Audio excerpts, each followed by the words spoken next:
This video is going to take a look at George Ritzer's McDonaldization, but this time we're going to take a look at it from the point of view of the producers.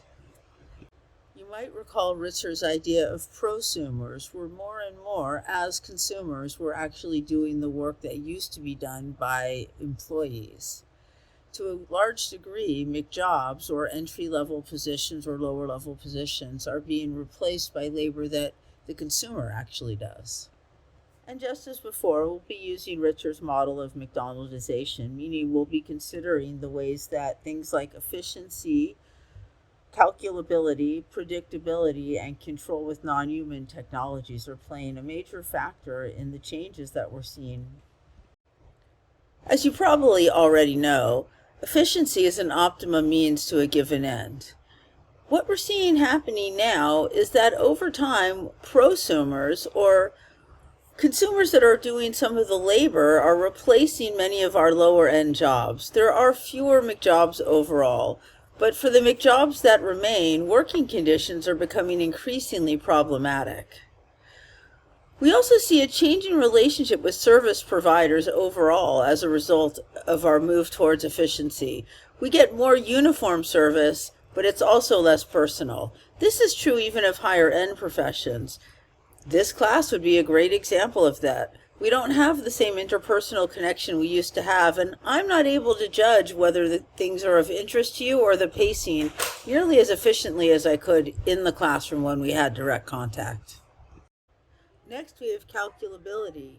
Recall, this is measuring and quantifying. For this means that we're relying on quantifiable measures to assess the quality of a worker's performance.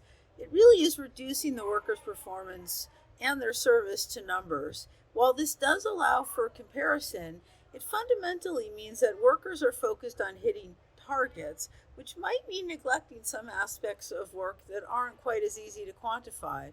It also means that workers who go above and beyond in certain ways, there might not be a way to measure that accurately.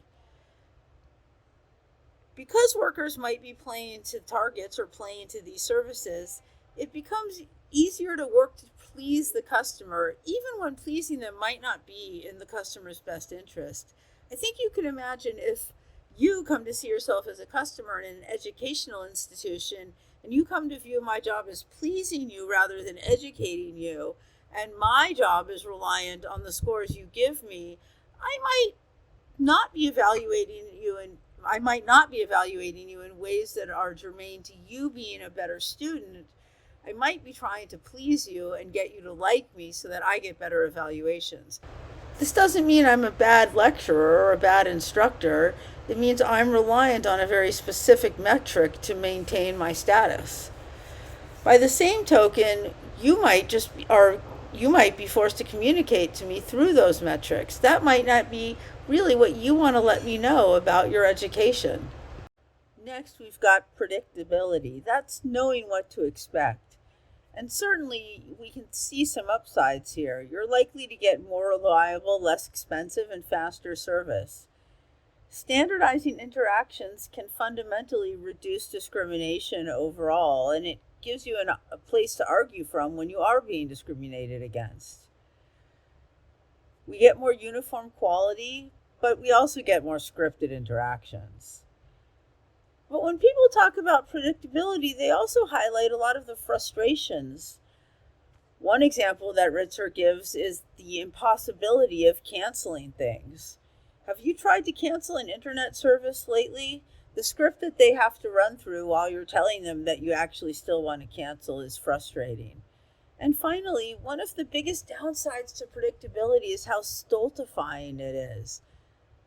Knowing what's going to happen doesn't make most of what we do better. Sometimes the surprise is what makes life exciting. Finally, we have control by non-human technologies. We see the replacement of humans by non-human technologies, which isn't necessarily a bad thing. There's lots of terrible jobs that none of us want to do, and it would be great if they could be replaced by non-human technologies. The problem is ensuring that the humans also have a job. Fundamentally, non-human technology increases control, but it's not controlled by the worker, it's controlled by management. We see employees being largely controlled through these technologies, having all of their actions watched and surveyed. It's a way to manage workers in ways that are more beneficial to the organization than they actually are to the worker. And you have to ask yourself, I think we all like a little bit of incentive to get things done, but I would be very uncomfortable with someone watching my every move day in and day out. I hope you take some time to think about all of the things that Ritzer is discussing as you continue with your work in school. Thanks for watching.